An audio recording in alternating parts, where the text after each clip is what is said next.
السلام عليكم ورحمة الله وبركاته. اللهم صل وسلم وبارك عليك يا رسول الله. أهلا بحبايب قلب المتابعين. النهاردة يا حبايب قلبي هنعمل مع بعض أحلى صينية كرنبيط بالبيض.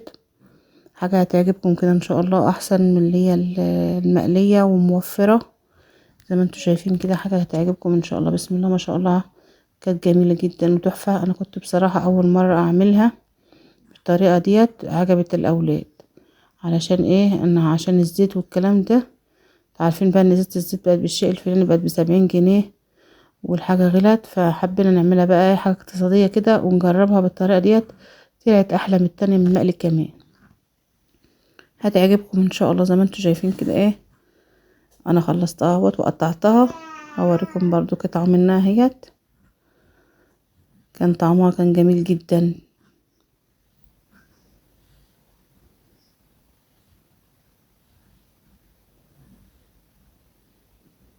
هي عجبت الاولاد والله، وكانوا قاعدين بياكلوا فيها حاف، كانت عجبهم جدا. بسم الله ما شاء الله، كان طعمها تحفة زي ما انتوا شايفين كده ايه. يلا بينا نشوف ايه المكونات بتاعتنا وعملناها ازاي بقى الصينيه بتاعتنا دي. انا جبت الكرنبيطه، فسختها وعلقت لها على ميه سخنت اهيت، وبحط لها الملح بتاعها، واحط لها كمان معلقه كمون علشان القولون والكلام من ده، عشان لازم الكرنبيط والكرنب والحاجات دي بتحط لها معلقه الكمون ديت عشان القولون وكده. نفضي بقى الميه بتاعتنا غلت، نفضي بقى الكرنبيط بتاعنا كله كده ونقلبه كويس زي ما انتوا شايفين كده. بقى ايه، لما يغلى كويس ويستوي، كل شويه ايدنا فيه كده نقلب فيه ونغطيه ونكشفه تاني ونقلب فيه لحد ما ايه، ما الكرنبيط بتاعنا يستوي.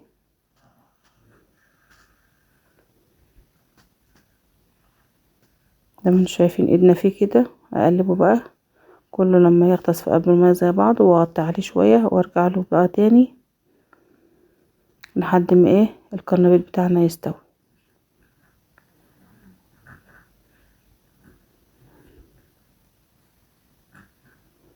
اغطيه شويه وارجع له برضو تاني كده. انا رجعت له تاني اهوت لحد ما اقلب فيه برضو، عشان كل اللي الميه مش طايلاه يستوي معانا. وكده الكرنبيط بتاعنا استوى، وفضيناه بقى في المصفى بتاعتنا ديت. وانا مسكته كده، فسخته ايه حتت صغيره كده كده من بعضه كده، فصصه كده عشان ايه يبقى حتت صغيره معانا، عشان يشرب كويس من الخلطه بتاعتنا اللي احنا هنعملها. انا عملته كله ورجعت بقى سبت كام قطعه كده بس اوريها لكم وانا بعمله. زي ما انتوا شايفين كده ايه، انا بوريكم بس ايه بتفصصوا ازاي فصوص صغيره كده. لان بس انا قاعده مخلصه الكميه كلها قبل ما اوريكم.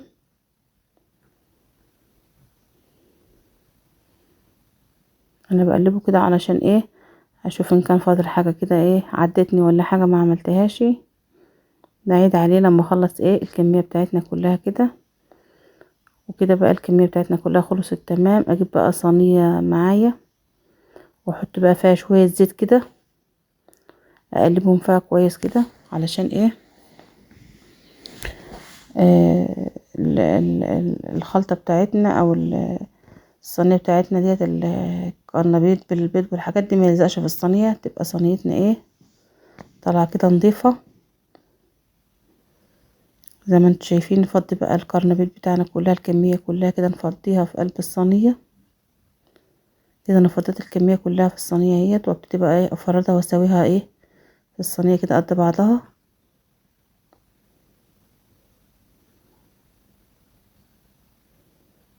كده انا سويت الكرنبيط بتاعنا في الصينيه كلها سوا بعضها. نبتدي بقى نركن ده على جنب ونشوف الخلطه بتاعتنا بقى بعد كده ايه. معايا قرنين فلفل خضر، ومعاهم قرنين فلفل سبايسي مخرطهم كده زي ما انتوا شايفين، ومعايا طماطم مبشراها، ومعايا كزبره على بقدونس. والبهارات بتاعتنا بقى بابريكا وكمون وكزبره وفلفل اسمر وملح زي ما انتوا شايفين كده، ومعلقه شطه صغيره برضو. ومعايا 4 بيضات. المكونات بتاعتنا ديت موفرة برضو عن اللي بيتقال في الزيت. انا كنت اللي بعمله في الزيت ده كنت بكلف له بيجي بالعشر بيضات، انما الطريقة بتاعتنا ديت مش هعمل فيها الا 4 بيضات كفاية. في ناس بتعملها بالبيضة واحدة، بس انا ما حبيتش اعملها البيضة واحدة ديت. يعني كل ما الحاجة يبقى فيها غذاء احسن، بس انا حبيت اقول لكم يعني فيها وفر برضو الوصفة ديت عن كل الوصفات. البيض الاول برضو كان رخيص، انما البيض برضو الوقت غالي، 3 ب10 ولا 3 ب11. فاحنا حبيت ما عليش عليكم برضو التكلفة ارضي برضو. عملتها بس كفاية ب4 بيضات، وهي كانت كويسة مش وحشة. فهي لنا موفرة من جميع النواحي برضو، ووصفة جميلة وهتعجبكم ان شاء الله. زي ما انتوا شايفين جبنا ال4 بيضات برضو، قربهم رب جامد كده لما يبقوا سايبين زي ما انتوا شايفين كده. نفضل ارب جامد لما عندك مضرب ممكن تعملوهم بيها، بس انا ما حبيتش يعني لقيتها مش مستاهله ان انا اجيب المضرب يعني. وعملت كده على ايدي، ربيته جامد على ايدي، وحطيت لها معلقتين خل كبار عشان زفرت البيض زي ما انتوا شايفين. رب جامد كده.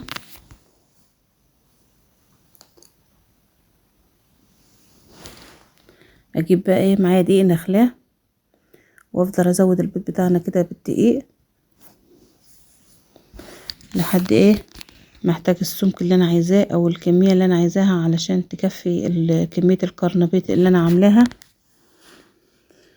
افضل ازود لما خلصت كميه الدقيق بتاعتنا. ولا حبيتي بقى تزودي ربع كوبايه من الميه او نص كوبايه على قد الكميه اللي انت عاملاها. انا حطيت تلت كوبايه كده، زودت بها الخلطه دي عشان امرقها شويه كده، لان الدقيق بتاعنا تقيل عليها. رب جامد كده لما الخلطه بتاعتنا دي ما تبقاش فيها اي تكتلات او اي حاجه. ابتدي بقى احط الملح بتاعنا والبهارات بتاعتنا اللي انا قلت لكم عليها، ان هي عباره عن كزبره ناشفه وكمون وبابريكا وفلفل اسمر وملح، ومعايا برضو 4 فصوص من الثوم مدقهم دق ناعم كده. اقلبهم برضو في الخلطه بتاعتنا دي. انا فضيتهم كلهم. ارجع بقى اربهم، بقلب الخلطه بتاعتنا ديت كويس بالملح بالكمون بالحاجات ديت. وافضي بقى الطماطم بتاعتنا اللي انا بشرها ديت. كان معايا 4 طماطمات بشرتهم بالمبشره زي ما انتوا شايفين. ارجع بقى افضي بقيه المكونات بتاعتنا.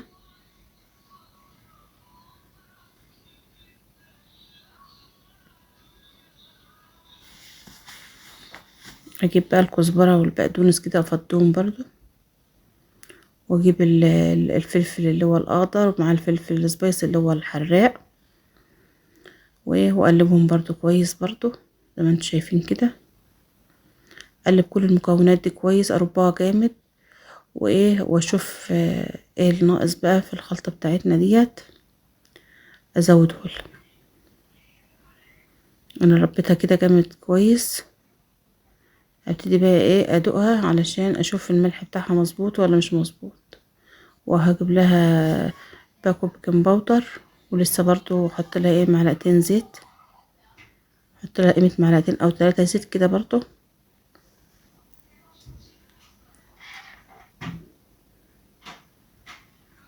واقلبها تقليب كويس كده مع بعضها، وادوقها بقى اشوف الملح بتاعنا ناقص ملح، عايزه ملح ازودها، مظبوطه خلاص.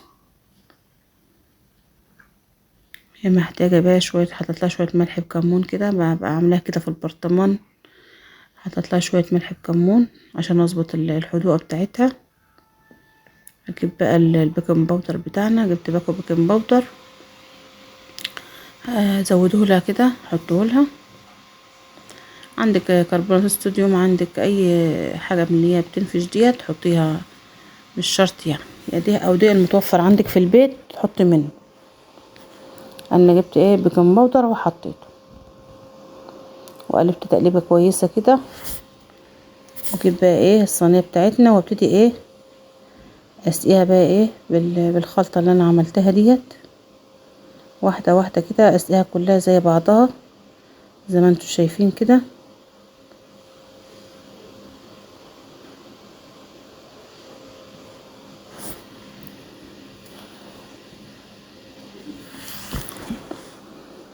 زي ما انتوا شايفين يا حبايب قلبي، نسقيها بقى واحده واحده كده عشان كلها تبقى شاربه زي بعضها. الكرنبيط بتاعنا كله مسقي زي بعضه واخد من الخلطه زي بعضه، ويستوى بقى مع بعضه كده في الفرن.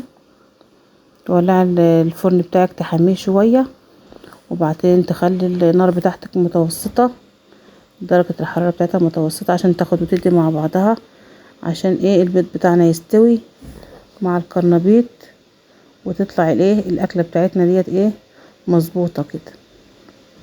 زي ما انتوا شايفين بقى كده الصينيه بتاعتنا اهيت كده، الدقيق والخلطه اللي انا عملتها رسي تحت برضو اهيت، يعني الكرنبيط كله طاله الخلطه بتاعتنا زي ما انتوا شايفين. دي كده خلصت، نجهز بقى نولع عليها الفرن على درجه الحراره زي ما قلت لكم متوسطه.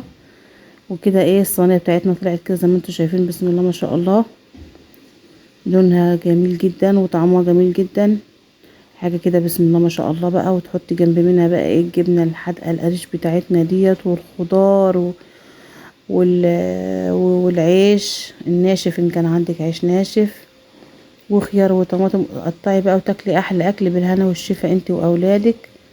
واقولكوش كده بسم الله ما شاء الله كان طعمها خرافه، على الله تعجبكم ان شاء الله حبيب قلبي. وما تنسوش بقى ان عجبكم الفيديو بتاعنا، ما تنسوش بقى تدوسوا لايك وتدعموني يا حبايب قلبي. وعلى الله تعجبكم الوصفه بتاعتي بقى النهارده، وبالهنا والشفا للي يعملها وتعجبه ياكلها بالهنا والشفا ان شاء الله.